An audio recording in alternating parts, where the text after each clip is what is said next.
Hi, my name is Chang-Yu Wu. I'm a professor in environment engineering sciences at the University of Florida.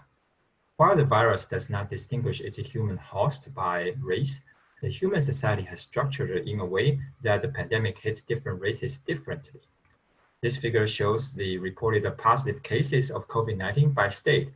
As you can see, Hispanics and Latinos are hit especially hard.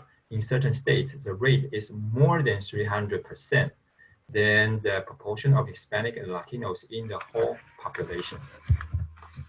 In terms of death rate due to COVID-19, Black people suffer most.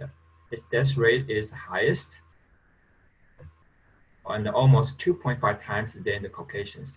Hispanic and Latinos population is younger, which helps, but still it's the second highest. There are many reasons for these reported patterns, and one reason is the type of work.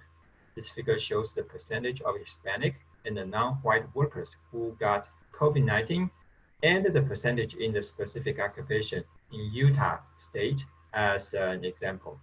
So while they account for only 24% of the workers in all industry sectors, Latinos and non-white account for 70% of workforce outbreak associated COVID-19 cases. Clearly, to remove the disparity, we need to seriously change our social structure that has systematically biased certain racial groups. So how do we get there?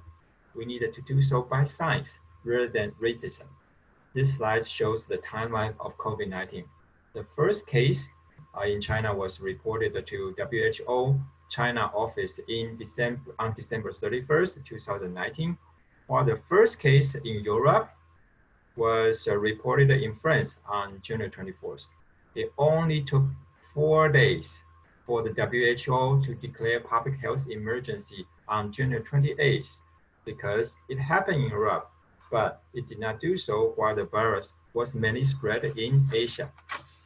And US government banned travel from China on January 31st, which was a relatively swift action without much hesitation. However, it took 48 days after the first European case for the US government to ban travel from Europe.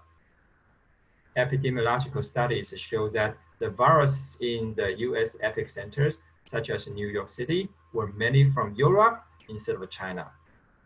So what do we learn from this? The conclusion is, if we do not stop systematic racism, which would affect our decision-making, then we all suffer from it. Thank you very much.